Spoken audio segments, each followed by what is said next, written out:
Welcome, everyone, to DEI After 5, the show that focuses on topics across diversity, equity, and inclusion with some of the brightest minds in the industry. Here's your hostess, inclusive culture curator, and coach, Sacha Thompson. Hello, everyone, and welcome to DEI After 5. This is a conversation that I know will probably get some folks uncomfortable, and I'm fine with that. I'm absolutely okay with that. In today's conversation, I am going to be talking to Dr. Shaunna Payne Gold, and she is a DEI disruptor, a challenger of all things status quo, and I actually we connected off of LinkedIn because of a post that you did that spoke about HR pros not being CDOs, and I was just like, yes, yes, yes, yes, yes, yes. So here we are. Welcome, Dr. Shaunna. How are you? I'm doing well, thank you. Thank you for allowing me to spend some time with you. And I feel like everyone is kind of privy to a conversation we would be having anyway in regards to this topic, right? Yes, this is a Hmm. hot one. This is one Yes. that you either absolutely agree with Yeah. or your feelings get hurt. Yes, that's it. That's it. Exactly. Exactly. Well, and Sasha, what I discovered, and I kind of tripped into this discovery. I've been doing DEI work for 25, 26 years, and I decided to host a virtual workshop with a bunch of folks. I opened it up to the community on my social media platforms.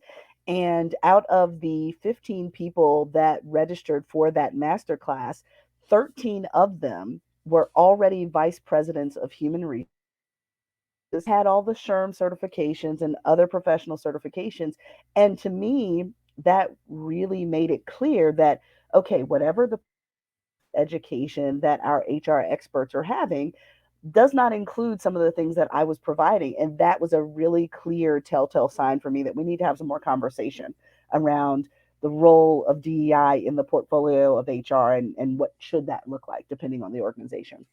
Yeah, and I actually was going to ask you, like, how did you even get into DEI work? Because so many people kind of start their careers in HR, or there's this mindset that Mm-hmm. you have to be in HR in order to do DEI work. And so, talk to us a little bit about kind of your background and how you've gotten into this work. That's a great question. Well, I feel like it's a comedy of errors every time I tell this story, right? When it comes to diversity and inclusion work that I've been doing, but I started out after I master's in divinity because I was specifically focusing on college student spiritual development. And of course, we know religion, spirituality, and so forth is one identity group of Mhm. many when it comes to DEI work. So again, kind of tripping into things. And then I ended up getting a position working with particularly in residence life, campus ministry in particular, that kind of evolved into the director of a multicultural center. I did not sign up for this job, Sasha. Let me just be clear on that. I showed up and got hired as the associate director of a multicultural center. The director of the center that was out on FMLA chose not to return. And so, Mm. 3 weeks into a new job, it was congratulations, Shauna, you're the director of XYZ Multicultural Center. So I had some serious on the job learning when it came to DEI work. And so I was in that position for quite a bit of time. And then I transitioned to a larger institution doing assessment of DEI. And then I moved into more of a chief diversity officer role. So yeah, it was a comedy of errors when it came to the beginning. That was not my intention or career trajectory at all. But the majority of my DEI experience started in higher education and then moved out into other industries. I'm over here laughing and smiling and shaking my head because our paths are very similar. Okay, okay. I So started in higher education as well. gotcha. Yes, yes. I worked in what was the Office of Multicultural Affairs as an undergraduate. And then Okay. in grad school, it's like, okay, let me move into something else. Actually, did my grad work at William and Mary. Actually wearing my William and Mary t-shirt today. Um, did my grad work at William and Mary, but had the opportunity to go to Christopher Newport University to do my grad assistantship, Yes, yes, and did it in residence life. yes. And so while I was there, the director of multicultural affairs at Christopher Newport left. And they were just like, Oh my hey, goodness. so you've worked in multicultural affairs. Can you split your grad Yes, assistantship? yes, So yes. half my time on campus at Christopher Newport, I was doing residence life. The other half, I was doing I had two offices on campus as Oh a my grad student, gosh. Oh my right? gosh. So as you're saying this, I'm like, this is deja vu. Mhm. Like, is this like the higher ed MO? Like, what's really going on here? Exactly, exactly. Well, and I think what's interesting about what you just mentioned too was that even as I looked back into my experience as a campus minister, my experience in DEI, I have to say, and I share this all the time, I wouldn't trade any of my experience in residence Absolutely. life because it explained so much about the lived experience of individuals, the lived experience of, young adults as they're Yes. blossoming in the world. And so, some of the things that I was learning later on in my graduate degrees around student development theory and how they develop as human beings from a diversity perspective using various lenses of identity groups, I could Hmm. connect that directly back to what I experienced in residence life. And so I just wouldn't trade that experience, even though it was ridiculous. It was frustrating at times, it was overwhelming at times. And also, too, Sasha, let me just share being a native Virginian, I went to James Madison for my undergrad. But Okay. what I think is really interesting is that as I was serving as a campus minister at the University of Virginia, I was at that time serving at the same time of the Virginia Tech massacre. And so, Mm. as a campus minister, if you were lucky, because there were 23 of us, I believe, at the University of Virginia at the time, you got to rotate. So that basically meant that you only got one, maybe two if you're lucky, but you only got one Sunday in the entire calendar year to provide the liturgy and the sermon for the year. Okay. My Sunday happened to be the Sunday following the Virginia Tech Wow. massacre.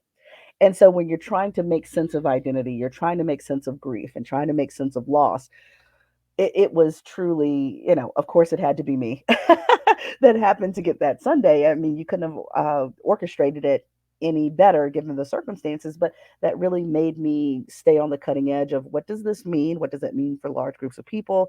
What does it mean for Asian communities given the Hmm. perpetrator and so forth? So all of that was really important to my development as a DEI person, a DEI, hopefully leader, disruptor, and asking some questions that people don't feel comfortable asking.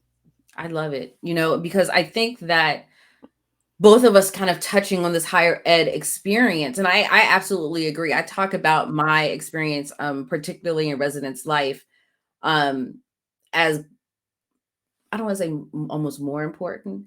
It paralleled what I was learning in the classroom, right? And so exactly what you're Mhm. saying, I got Yes, to yes, see yes. it firsthand. And working in multicultural affairs allowed me to learn more about cultures in a way that, um, I think if it had been at another time in my life, it may have impacted me differently, right? So I was Absolutely. able to help put together one of the first powwows on campus and really bring in, especially in that part of Virginia where there's so many native tribes Mhm. that are still there and active. Like, how do you make that a That's part right. of the community?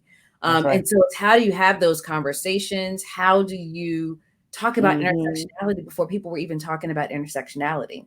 How do you Right, empower right. people to find their voice when they feel like, well, I'm just a student, And so how do you I was one of those grad students, I guess, because I was part staff, Mhm. part grad. I don't know what I was, honestly. Um, Right, but right, I would right. be the one, the students would come to my office and they'll be complaining. And I'm like, well, what are you gonna do about that? Right, right, exactly, Right? exactly. Like, and so how do you empower? And I find that I have those Yes. same skills, or I Mhm. continued those skills throughout my DEI experience and Mm. journey, right? Mhm. And so kind of going back to, what we were talking about, and I think this is a perfect tie-in to what are some of the skills that, you talked about doing this Mm. workshop and folks coming in that had the HR experience, but didn't necessarily have the DEI or diversity experience. And so what were some of the skills Mm. that were missing? Yeah, that's a great question. I think one of the first things is I don't even know if it's a skill or simply a mindset. Mm. It may be around a mindset of compliance is important, Ooh, but let's go beyond it, right? So, that for part. example, yeah, so, as you were mentioning of just about Native American tribes, for example, it's one thing to have the compliance of asking about race, are you Native American or not? It's above and beyond compliance to provide an option in a drop down list of you are able to choose which tribe you affiliate with because we're not Mhm. going to create a monolithic understanding or even systematize monolithic Native American communities, right? And so Mhm. I think that's one of the biggest things that I've been learning as I work more and more with HR directly and work with HR professionals is that there is a culture of compliance in Yeah. HR. And I'm not saying that that's not valid, it is valid and we need it. And I think that there are other people that are positioned in different ways that need to think beyond that compliance piece. And sometimes I feel like we set HR folks up for failure because Mhm. remember it's the SBO model of things. It's self, behavior, and others. Self, who you think you are, behavior, how you behave, and then others, how others perceive you. Unfortunately, you could be the best diversity person in your organization, but because you happen to be officially affiliated with human resources, others perceive you as compliance when you're really trying to move the organization beyond compliance. So that's where I really think we need to wrestle with Mm. some of those issues because they are not the same role. And so I think the skill would be as an HR person to press the organization to ensure that you have people in both places, your compliance folks Mhm. and the folks that are thinking visionary when it comes to DEI work. Child, let me tell you.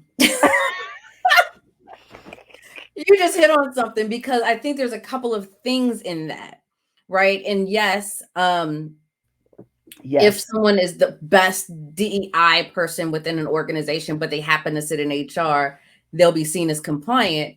The flip side of that is um, you may have someone that is in HR that people assume know about DEI. that's right. That's right. That's right. And if they haven't done, and I talk about this, I've talked about this on several shows, if they haven't done their own internal work on Mhm. what diversity, equity, inclusion, belonging, justice, whatever you want to acronyms you Mhm. want to use, Mhm. then it all falls back to alignment with compliance. That's right. That's right. And Exactly. so that I think is one of the biggest gaps in this, that just because you have an HR background does not mean that you are a DEI practitioner, Not even close. nor should you be. Or exactly. Not even close. Exactly. And one of the things that I think is so interesting is that let me give you a short story of what's happened when it came to compliance and DEI work. So, one of the previous institutions that I worked with as a large university, their compliance was we need to collect these things as, regulatory procedure from federal Mhm. or state. Cool, I'm down with that. But as the DEI person, as the chief DEI person in that organization, I had to push the envelope to say, thank you for collecting that information. But we also need voluntary data Mhm. from LGBT communities, for example, or around socioeconomic status that accurately record socioeconomic status, what we not what we think socioeconomic status is. Mhm. Some of those questions where I had to push the envelope, and you're exactly right. What ends up happening is, unfortunately, organizations, especially that have a lot of white leadership at the top, assume that an HR person can handle two hats when they shouldn't, No. and they assume that that's enough. And Yeah. compliance, as I've said before, this is not Shauna's time to bash HR folks. What I'm saying is that there is a lane that should not crash together. And Yeah. there's lanes, and we need both desperately. We need Yeah. both. And so, how does an HR person push the envelope with their senior leadership to say, I may be an HR person. Oh, and the double whammy, being an HR person who happens to be a person of color or in some other Mm. minoritized identity groups, and no, I'm not equipped to do this. And let me add a third caveat to it. I may be HR of several underrepresented identity groups, and I don't want to do it. How about that? Right. Not every person of color or minoritized person wants to do DEI work. It should not be a default role for people just because they wake up in the morning and they're black, brown, LGBT, have a disability. That's not okay. And so I feel like that's a point of privilege, shoving DEI Mhm. stuff into Sasha's lap because she woke up and I perceive her as a black woman. No. Have I Mhm. asked her? Have I talked to her about it? Is this part of her career trajectory that she envisions for herself? We don't have those conversations at all. Not at all. Oof, yes. And one of the things that you said just now too is even when you're focused on the compliance piece of it, I worked in an organization where gender was the only piece aspect of diversity that was being tracked. Yes. And Yes. so that Yes. was the only thing that they programmatically wanted to do. Mhm. Um, I Mhm. wasn't in HR, but I was in a DEI role, which was a whole other challenge that we'll talk about and I've talked about before. But Yes. my thing was, okay, diversity and inclusion is more than gender. And even if we're going to talk about gender, let's talk about, if we're going to talk about women, because it was specifically women, let's talk Mhm. about black women, white women, Asian women, Latino women, transgender women, women with disabilities, women that have intersectional identities. Mhm. And it was just like, oh no, that's just too much. We want to talk about women. So I'm like, okay, so basically you want to just talk about white women. White women. Yes. Yeah. Yeah. And that was their comfort zone. That was the comfort zone. And so when Mhm. we had an HR leader that was leading DEI that hadn't done internal work nor done diversity and inclusion work before, and we Mhm. had a panel talking about diversity within the organization, she didn't understand why there was pushback Right. when there was an all white female panel and the one man of color on the panel. The question that was asked of him was, how can you be an ally to them? Oh. Oh my. Oh my goodness. Yeah. Yeah. Right? So it's Yeah. when you have those, and I hate to use the term blind spots, but that's what they That's what are, it right? was. Yeah. When you Yeah. don't necessarily see your own limitations and challenges in this Mhm. work, Mhm. you tend to lead and create programs and opportunities from your lens That's that right. may cause more harm, That's right. That's right. right? Which Exactly. then causes HR to do more work. But because HR is doing the work and they don't realize that they're the problem, it becomes a vicious cycle. That's right. That's right. And what cracks me up about what you're what you're saying, I'm thinking about my sons. I have two sons, 11 and 8, and they say it all the time. Mommy, I'm trying not to create more work for you. I'm trying Right. not to create more work for you. It's like, Right. don't dirty up that extra cup or dish because I'm creating more work for you. And that's exactly what we do oftentimes is that Mhm. if we aren't at least working somewhat hand in glove between HR and DEI, that's exactly what happens. HR can create more work for DEI. And I would say both ways. Yeah. DEI can create more work for HR if we aren't working on a parallel track. But that Right. requires lots of communication and lots of thought when it comes to what's the vision for this organization, what's needed, what's necessary. I I would challenge, let me go back to your panel because I so appreciate that example. I'm going back to your panel. The mere notion that you would have any homogenous panel is problematic for me. Like if I'm going to have a black panel, then I want to have black women, black men, black trans individuals, black LGBT folks, people that are black from various spiritual and religious perspectives. So feeding into the notion of being monolithic, any of us can fall in that trap.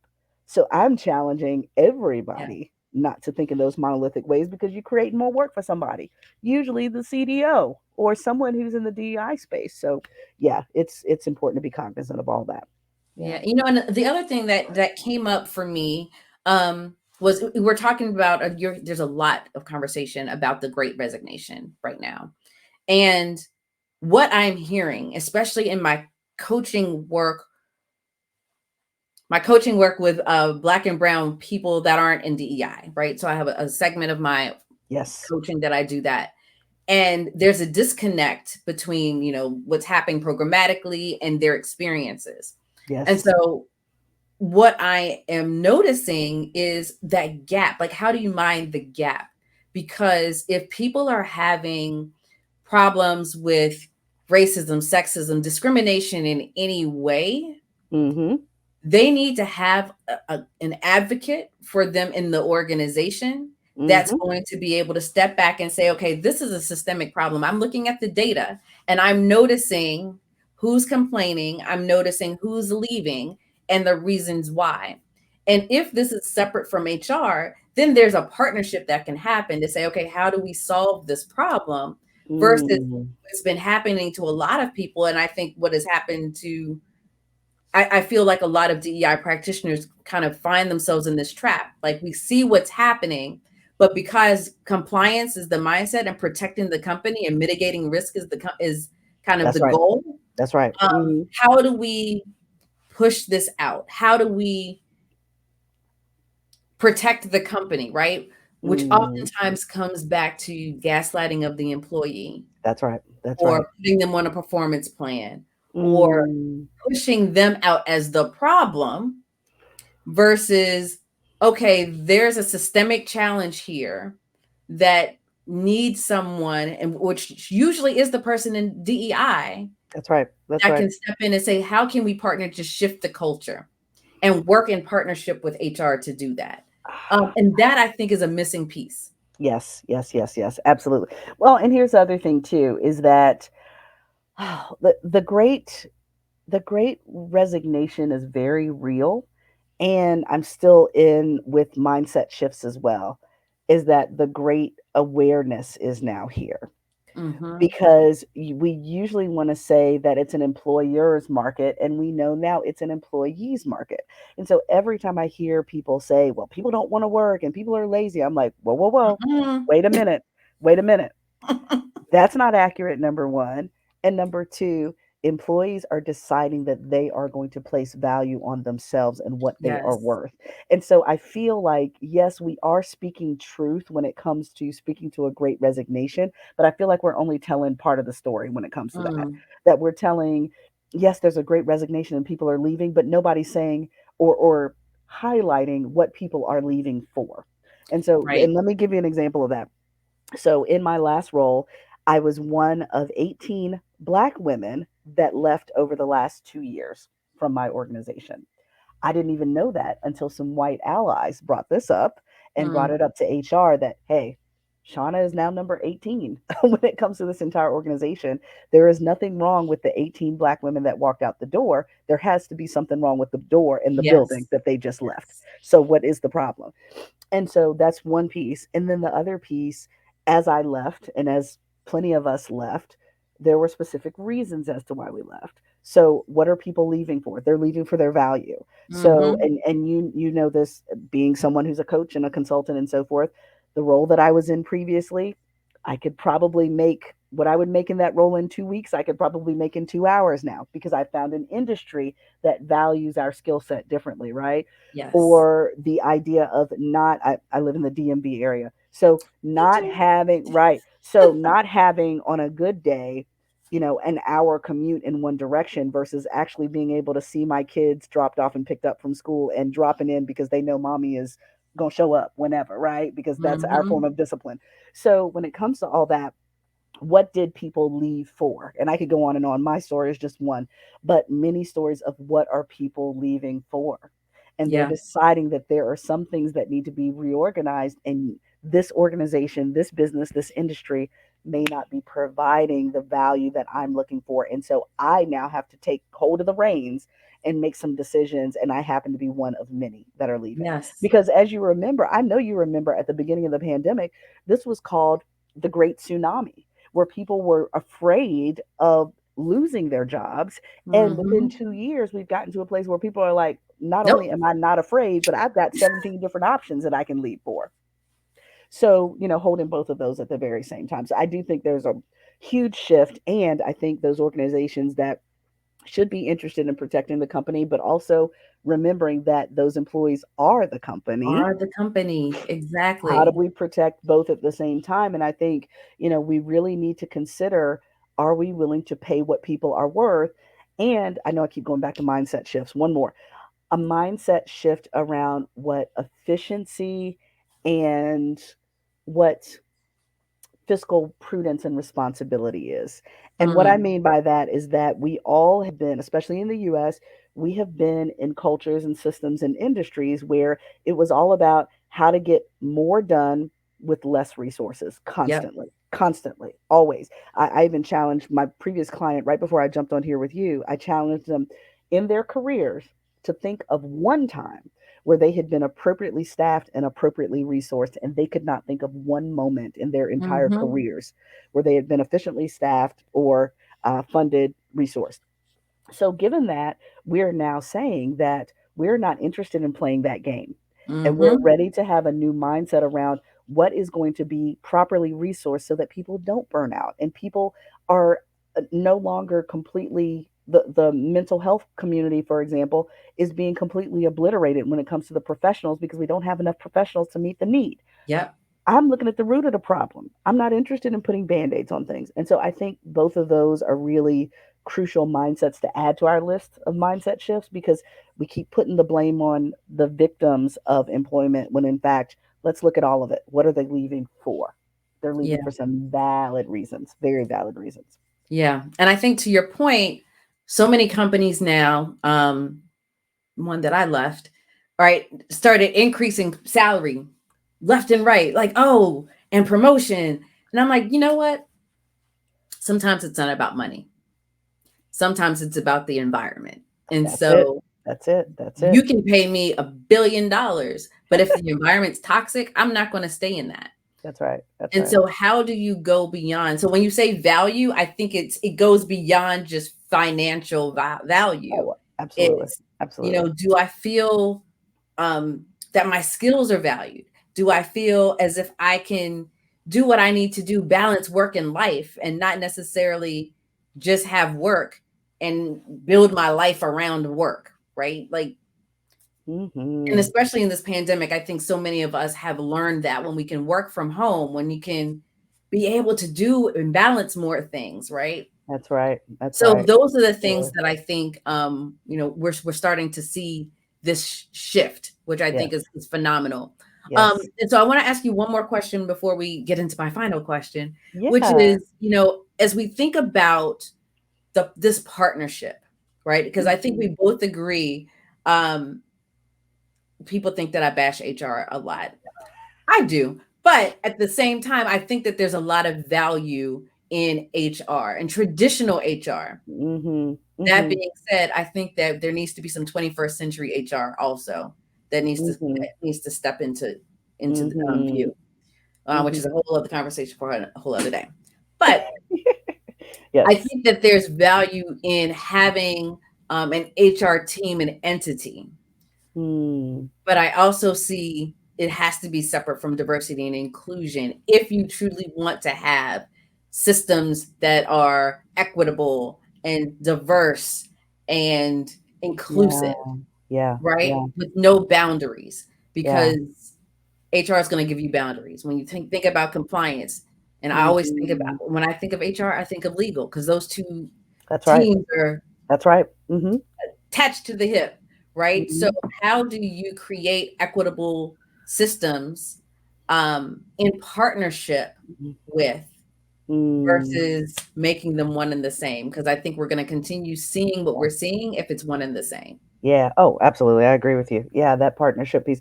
Well, a few things I'm thinking about is that, again, I think it's almost like twins. We want you to be parallel to one another, but not the same yet and still, right? Hmm. And so, given that, keeping one each other side by side. Another thing that I want to think about too is in regards to just the simple notion of how much time it takes to do the work well. I Yes. see organizations that hire people half-time, three-quarter time, et cetera, when it comes to DEI work, and those very same Hmm. people may be getting that half-time and three-quarter time check, but they're doing full-time and double-time work. Hmm. And so I'm imagining even as you do that with DEI and you want to add that on top of HR, which is definitely a full-time job, I don't Hmm. think that's fair to, unless we turned superhuman and I didn't know it yet. I just don't think that's fair when it comes to just the allocation of human resources themselves. Is that there's not enough time in the day for people to do DEI well on top of something else. So let me just put that there. So that's another reason why I think they need to be twins that work side by side I with one love another. that. Another thing that I think is really important too is for going back to what we mentioned before, I think that HR can be the floor and not the ceiling to the work. And Mm. that's a real challenge, right? So, like I mentioned before, when it comes to collecting demographics or even what's the policy, there's been plenty of times where I had to play chess quite a bit rather than playing checkers because, for example, not writing the policy that employees or students wanted because I knew that writing that policy would bring a target to us and highlight us in ways that we did not want to be highlighted. And we would Mm, have more flexibility not having a policy than actually having one, for example, yeah. and helping each other to think in those ways, right? Yeah. And so, I think that chess piece is really important because you both have to play well together in order to win. I think the last piece of the puzzle too, and let me just share with you, I've I've trained attorneys when it comes from a DEI perspective. I've worked with general counsel my entire career. One of the things that I really appreciate about very strong general counsel when it comes to helping with DEI and HR is that the intention of general counsel usually is never to throw cold water on DEI work. In fact, it's to say, let me protect you so that your work can be effective. Mm. And usually, what we do is we make HR and legal counsel out as the boogeyman that, oh, they just don't want us to do anything. No, actually, they're giving you the federal and state legalese to make sure that you avoid these big landmines that could prevent the very things that you want to see happen with DEI work. And Yeah. so, given that, when it goes back to that partnership piece that you mentioned before, maybe we need to consider general counsel like that first cousin, right? Like we need them in the family in order to get this work done, and they're going to block for us when we need them to. Yeah. And I think we vilify them a bit too much. Given my, but again, it depends on the organization. But I think we vilify them a lot as if they're trying to prevent things from happening, rather than saying we need to play in this particular area, but if we Mm. need to keep this gray in order for us to push the boundaries, I'm trying to help you do that, right? And I And think it so, goes back to, sorry, not to cut you out, because I'm yeah, loving go what you're ahead. saying, but I think it goes back to that individual work, That's right? right. That's So if right. you have Exactly. general counsel that doesn't understand diversity, equity, and inclusion, or the impact that it has on the business, That's right. right? And they're seeing things from their own lens, That's right. Exactly. that's when you E- start to get that pushback, like they don't want us to do anything. Exactly. But That's it. That's again, it. I know several lawyers who happen to be from marginalized communities Yeah. that see how they can partner with Mhm.